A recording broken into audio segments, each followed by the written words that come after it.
Saya bukan siapa-siapa, saya juga bukan basernya Prabowo, apalagi proksinya Prabowo. Bapak Prabowo itu bukan orang yang mau disetir, bukan orang yang mau didikte.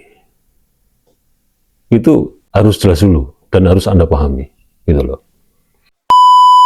Sudah tidak menarik lagi sebetulnya narasi-narasi yang dibungkus dengan agama ini sekarang ini masih laku di Indonesia hari ini. Sudah nggak laku lagi. Isu-isu yang terkait dengan apa yang terjadi di Indonesia ini kemudian dibungkus dengan agama. Wes ora payu. Assalamualaikum sahabat Awi Kertapati. Kapasitas orang-orang seperti ini yang tergabung di penggugatan ijazah palsu Jokowi seperti kapasitas Refli Harun, kapasitas Tifa, kapasitas Roy Suryo, tiga orang ini kalau nggak salah memang punya gelar dan sangat-sangat akademis. Entah apa sebetulnya yang mereka pikirkan, yang mereka epot selama ini mengenai ijazah palsu, artinya yang melatar belakang yang sebenarnya gitu loh. Bukan yang kita lihat di sosial media gitu loh. Tapi saya punya keyakinan memang tiga orang ini dan rombongannya yang punya gelar itu, entah gelar secara akademisi maupun gelar yang disematkan oleh pemerintah, bukan pemerintah, tapi gelar yang disematkan oleh masyarakat. Bisa ustadz, bisa kiai, bisa ulama. Seperti Rizik Syihab kan juga bergabung juga kan di pusaran ini kan, yang jejak digitalnya juga kita tahu bersama beberapa saat lalu cepika-cepik dengan Rismon. Yang Rismon hari ini justru malah berpaling dari kelompok penggugat ijazah palsu Jokowi. Artinya saya mencoba melihat itu bukan yang kita lihat tentang apa wirawiri di sosial media, diundang terus-menerus oleh TV swasta nasional, kemudian kelihatan di situ kita lihat sedang berkonflik ya, saling melotot, saling tuding-menuding, saling teriak.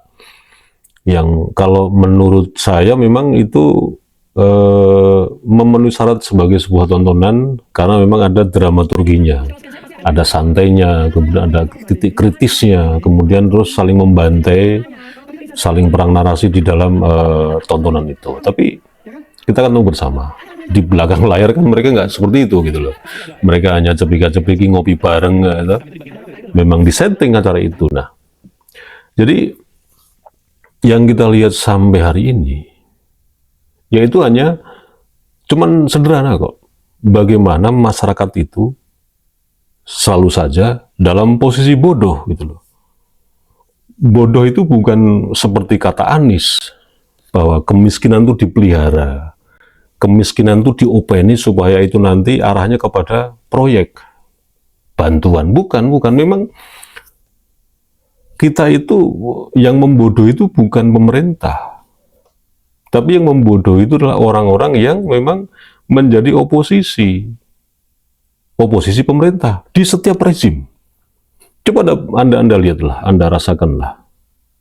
Tidak perlu pakai data lah. Coba Anda rasakan. Di setiap rezim itu pasti bagaimana masyarakat itu dicekokin dengan opini-opini, dicekokin dengan narasi-narasi, perang narasi, yang ujungnya cuma satu. Bagaimana masyarakat itu ngopeni isu gitu loh. Akhirnya kalau kita dicekokin terus seperti itu, kan lama-lama kita goblok juga. Dungu juga, tapi kedunguan kita, kegoblokan kita itu, orang-orang oposisi ini melempar ke pemerintah. Dan konyolnya lagi, pemerintah dalam hal ini adalah menteri-menterinya, dirjennya, sampai ke bawah ini juga ikut terbawa juga gitu loh. Ikut kemakan juga, ngopeni isu para oposisi. Jadi kadang-kadang salah ngomong juga gitu loh. Akhirnya buyar semua kan. Nah makanya kalau Prabowo hari ini disalahkan 100% tentang programnya, tentang MBG, tentang KDMP, tentang BOP dan seterusnya itu, ya itu tidak bisa menjadi ukuran yang pasti gitu loh. Dan kalau menurut keyakinan saya, ya itu malah fitnah. Fitnah apa ya? Kita makin tidak percaya dengan pemerintah. Setiap kali rezim, kita pasti disuruh agar tidak percaya dengan pemerintah. Jokowi bayangan kurang lebih 10 tahun. Di sosial media yang terjadi, saya bukan di dunia nyata kan. Di dunia nyata ini kan sangat berbeda. Karena memang tidak dikondisikan atau tidak dalam situasi sitkon gitu, situasi dan kondisi seperti yang kita lihat dalam frame di HP kita, di monitor kita, di televisi kita kan. Di alam nyata kan tidak ada namanya dikondisikan, semua mengalir apa adanya kan, sangat beda. Ini di sosial media, tapi karena penduduk Indonesia 70% dari 270 juta ini pegang HP, ya otomatis ngopeni isu yang terus digelorakan, disosialisasikan, diimplementasikan setiap hari, per detik, mengenai kegagalan pemerintahan. Akhirnya kita juga banyak yang gamang, ternyata benar ya apa ya, MBK ini nggak bermanfaat ya, KDMB ini nggak bermanfaat ya, iya ya, saya juga ternyata juga susah kerja ya, ternyata minyak naik juga ya, plastik naik juga ya, dan seterusnya. Akhirnya produktivitas kita secara alam bawah sadar kita itu akhirnya memang tidak produktif. Karena coba bayangin aja, orang menggunakan HP di Indonesia ini kalau kita lihat berapa jam berhari. Dari 24 jam ini hampir 8 jam sampai 10 jam orang mantengin HP. Sisanya cuma 14 jam kan. Itu dibagi juga untuk kerja, untuk mandi, untuk tidur, untuk dan seterusnya kan. Nah sekali lagi,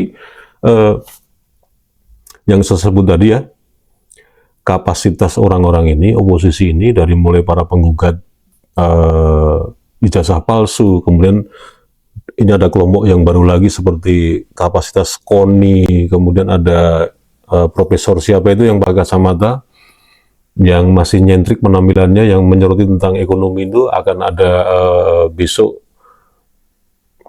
rupiah sampai ke 22.000, kemudian fiskal kita boncos, kita hancur, kemudian ditambah lagi Yusuf Kala yang justru malah lucu, BBM harus dinaikkan gitu kan, ya kan dia juga bukan lagi masuk di pemerintahan kan, dan memang semuanya ini adalah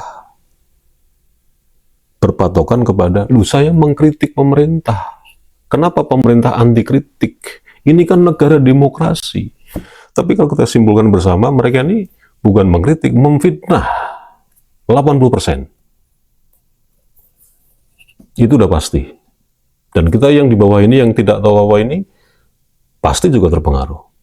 Jadi kapasitas mereka ini, tujuannya itu, ya dari kelompok penggugat nasab lagi, kan sudah selesai ya, penggugat ijazah palsu Jokowi, kemudian penggugat program-program Prabowo ini, bukan yang kita lihat di sosial media. Tujuannya mereka cuma satu, yang pertama, bagaimana masyarakat itu disuruh untuk ngopeni isu dari bacotan mereka semua. Yang kedua, mereka itu mencari opportunity. Yang ketiga, mereka itu memang punya latar belakang dengan Prabowo sebelumnya, dengan Jokowi sebelumnya. Tapi apa yang terjadi ketika pertarungan jabatan, mereka tidak dimasukkan ke dalam entah itu kabinet Jokowi, entah kabinet Prabowo. Sederhana sebetulnya. Karena begini, saya bandingkan dengan bagaimana Gus Islah Bahrawi ketika mengkritik Prabowo. Coba Anda perhatikan dengan seksama. Itu beda dengan para pengkritik program Prabowo tentang MBK, KDMP, BOP dengan kritikan seperti grupnya si penggugat ijazah palsu Jokowi. Islah Bahrawi atau Cak Islah Bahrawi ini beda. Beliau itu jujur, memang dari hati yang paling dalam. Terlepas memang ada kepentingan jangka pendek, tentu aja ada. Tapi kalau saya berhusnudon saja, bahwa Gus Islah ini memang bukan semata-mata ingin menjatuhkan Prabowo, bukan semata-mata ingin apa ya, seperti dua kelompok ini kan, kelompok penggugat ijazah palsu Jokowi, terus kelompok penggugat program Prabowo, bukan. Tapi semata-mata Cak Islah ini benar-benar didasari atas cinta, gitu, atas sayang dengan Prabowo, makanya mengkritik terus kan, gitu loh. Kenapa saya bilang Gus Islah ini dasarnya adalah cinta dan sayang kepada Prabowo? Coba kita lihat jejak digital Gus Islah Barawi. Ketika belum ada, belum masuk di partai PDIP. Beliau kan jelas, Gus Islah Barawi ini kan punya histori sebagai konsultan tentang teroris, konsultan tentang radikalis di BNPT dan di Densus 88. Artinya jejak beliau ini jelas peranannya terhadap negara gitu loh. Bukan sebagai oceh-ocehan, bukan sebagai oposisi murni yang mereka-mereka seperti siapa? Kelompoknya Roy CS ini kan apa sih sebetulnya, dia punya peran apa sih di Indonesia ini, atau di negara ini, atau di bangsa ini punya peran apa nih? Kemudian kelompok penggugat MBG, KDMP, POP punya peran apa? Nah, saya lupa. Ada kelompok satu lagi yang dia itu punya dua kaki gitu loh. Kelompok Palwi, saya lupa ya. Jadi kelompok-kelompok ini tiga kelompok ya, kelompok penggugat ijazah palsu Jokowi, kelompok Baalwi, kelompok penggugat program Prabowo, MBG, KDMP, BOP ini. Tiga kelompok ini tidak punya jejak digital, berperan sangat penting kepada bangsa ini. Tidak ada. Jadi sekarang ini cuman itu tadi, oceh-ocehan bagaimana mereka membungkus sebuah kritikan, membungkus sebuah gagasan argumentasi, alih-alih demokrasi, tapi sebetulnya mereka ini bagaimana caranya mencekokin masyarakat dengan bagaimana caranya masyarakat ini ngopeni isu yang mereka hembuskan. Kalau Cak Islah Barawi kan jelas perannya, berperan kepada bangsa ini, yang saya sebut tadi kan. Jadi sekali lagi kalau kita menonton, kita mendengar, kita membaca, mau tulisan, mau oceh-ocehan, ya, mau bentuk template, bentuk meme, screenshot yang disebar di sosial media, nggak usah kita gubris. Ngapain sih kita capek-capek ngopeni isu orang-orang nggak jelas seperti itu, taek semua seperti itu? Ngapain? Sekali lagi, saya bukan siapa-siapa. Saya juga bukan basernya Prabowo, apalagi proksinya Prabowo. Bapak Prabowo itu bukan orang yang mau disetir, bukan orang yang mau didikte. Itu harus jelas dulu dan harus Anda pahami, gitu loh. Jadi mereka ini sudah kesel kan sekarang, seperti coba Anda lihat video ini nih. Bisa nggak kita mengkonsolidasikan diri untuk menjatuhkan Prabowo? Mereka itu sudah mentok. Dengan cara ini nggak bisa, dengan cara ini nggak bisa. Dan sepertinya saya berkeyakinan tiga kelompok ini sekarang bersatu. Baalwi, ya, penggugat ijazah palsu Jokowi, penggugat program Prabowo ini, saya punya dugaan mereka ini bersatu untuk membuat isu yang terbaru tapi dibungkus agama. Ya, mereka spekulasi. Mereka sudah tahu bahwa apapun itu namanya, kalau dibungkus agama memang sudah nggak laku lagi di Indonesia ini. Hari ini memang sudah nggak laku. Sesuatu yang dibungkus agama wis ora payu, wis turah-turah. Masyarakat udah mulai cerdas. Tapi dengan cara apa ini ya? Supaya mereka itu ya sederhananya cuman ingin diperhatikan oleh pemerintah. Bukan ini kepentingan bangsa, kepentingan rakyat, taek mereka itu nggak ada. Coba lihat jejak digitalnya. Tifa siapa? Roy Suryo siapa? Refli Harun siapa? Kemudian para pensiunan jenderal itu siapa? Terus profesor-profesor yang katanya ahli bidang hukum, bidang agama, bidang apa? Ekonomi. Sorry, bidang agama sih. Terus Balawi apalagi. Mereka cuma minta perhatian.